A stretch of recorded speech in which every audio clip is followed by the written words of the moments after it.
La prostatectomia radicale è un intervento finalizzato alla rimozione della prostata malata di tumore. Si chiama radicale in quanto assieme alla prostata vengono rimosse anche le vescicole seminali, che sono due piccole strutture che si trovano dietro la prostata e sotto la vescica e che assieme alla prostata stessa producono il liquido seminale, che è la componente liquida dello sperma. La componente cellulare sono gli spermatozoi che provengono dai testicoli.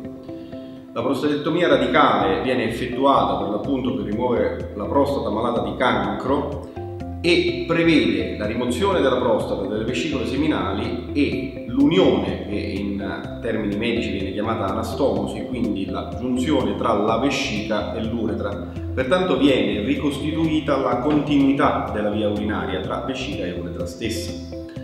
In base al grado istologico del tumore che deriva dalla diagnosi bioptica, ossia dalla biopsia prostatica, in base ai valori del PSA ed in base allo stadio clinico preoperatorio che normalmente viene valutato con una scintigrafia ossea e con una risonanza magnetica. La prima, la scintigrafia, per valutare eventuale presenza di ripetizioni o metastasi. La risonanza magnetica per valutare la morfologia, ossia l'anatomia e i rapporti anatomici tra prostata, retto, vescica e le pareti muscolari ed ossee circostanti. In questi casi si decide per l'appunto se effettuare solo una prostatectomia radicale, ovvero una prostatectomia radicale con una linfadenectomia. La linfadenectomia non è altro che l'asportazione dei linfonodi regionali. I linfonodi sono delle piccole ghiandole che non hanno una secrezione propria, ma che ricevono la linfa, ossia un ultrafiltrato del plasma che proviene dagli organi. Sono regionali perché in ogni regione corporea vi sono dei gruppi linfonodali che drenano per l'appunto gli organi che giacciono in quelle regioni. I linfonodi regionali della prostata sono i linfonodi iliaci otturatori, iliaci sia interni che esterni. La linfadenectomia si associa alla prostatectomia radicale laddove ci si trova di fronte ad un tumore prostatico di alto grado e, come detto prima, il grado del tumore viene valutato con la stadiazione clinica e con l'istologia. La prostatectomia radicale è un intervento di grande chirurgia urologica. Per grande chirurgia urologica si intende un intervento che coinvolge appieno l'impegno vuoi dei chirurghi, vuoi soprattutto del paziente. È un intervento che viene effettuato in anestesia generale e che nella esperienza personale viene oramai effettuato quasi esclusivamente per via laparoscopica. Può essere anche eseguito con tecnica tradizionale, quindi a cielo aperto, come si dice in gergo, ovvero con l'ausilio di un robot, quindi in laparoscopia robot assistita.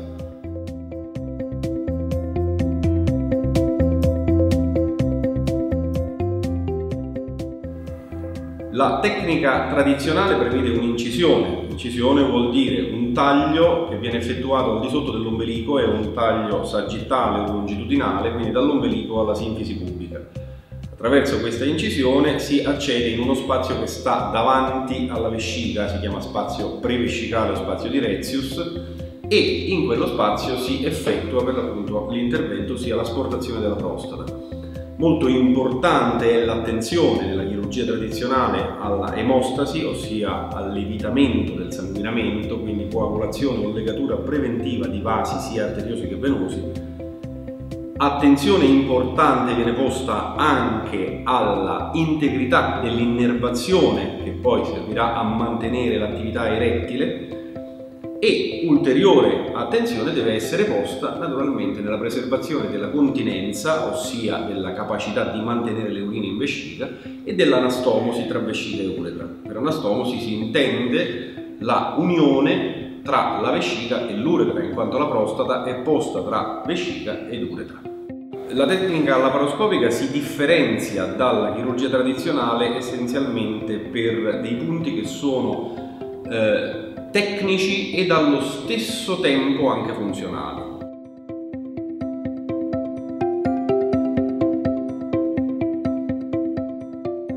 Tecnicamente non si effettua un'incisione, ma si effettuano dei fori. Attraverso questi fori, che di norma sono 4 o 5, si inseriscono delle cannule che vengono chiamate trocar. Attraverso le cannule vengono inseriti gli strumenti di lavoro. soprattutto attraverso la cannula centrale, viene mandata dell'aria che in realtà è CO2. Quest'aria gonfia l'addome, pertanto noi ci creiamo una camera di lavoro all'interno della cavità addominale.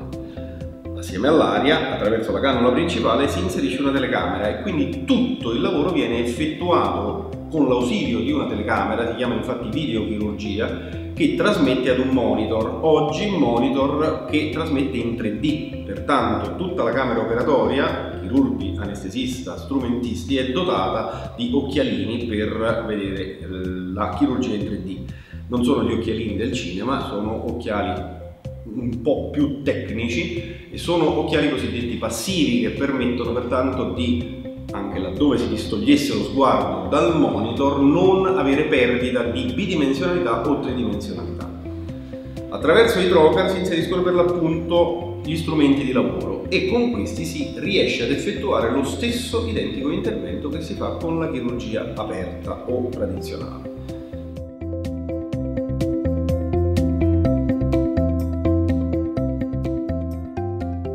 Importanti sono gli stessi della chirurgia aperta, ossia rimozione della ghiandola prostatica, l'emostasi, quindi coagulazione o legatura di vasi arteriosi o venosi, soprattutto la preservazione della integrità dei nervi erettori.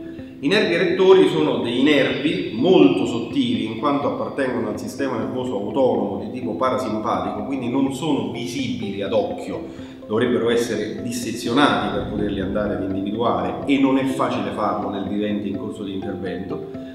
Sono dei nervi per l'appunto che vanno ai corpi cavernosi. I corpi cavernosi sono le strutture erettili del pene. Questi nervi decorrono lateralmente e posteriormente alla ghiandola prostatica. La prostata è davanti al retto e sotto la vescica. Quindi si capisce come sia molto complesso isolarli e mantenerli integri per poter mantenere integra ovviamente la funzione erettile.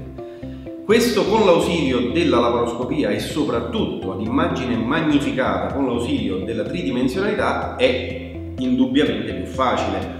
Rispetto alla chirurgia tradizionale, dove normalmente quello che guida l'azione del chirurgo è forse quasi solo la mano e l'esperienza propriocettiva della mano, nella laparoscopia quello che deve guidare l'atto chirurgico e quindi la progressione dell'atto chirurgico e la sicurezza dell'atto chirurgico è soprattutto una conoscenza anatomica raffinata per poter preservare e risparmiare tutte le strutture che incontriamo.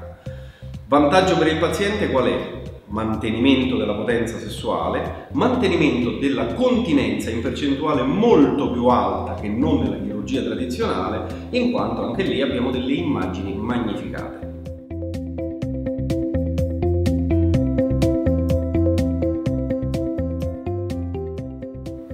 Vantaggio importante della tecnica laparoscopica per la prostatectomia radicale è il comfort del paziente. Il paziente che si sottopone a prostatectomia radicale laparoscopica ha una ripresa post-operatoria molto più rapida in virtù del fatto che il dolore è enormemente ridotto, molto più rapidamente ha una ripresa della motilità intestinale e quindi prima torna a casa, riducendo i tempi di ospedalizzazione anche in termini di costi sia per il malato che per la società.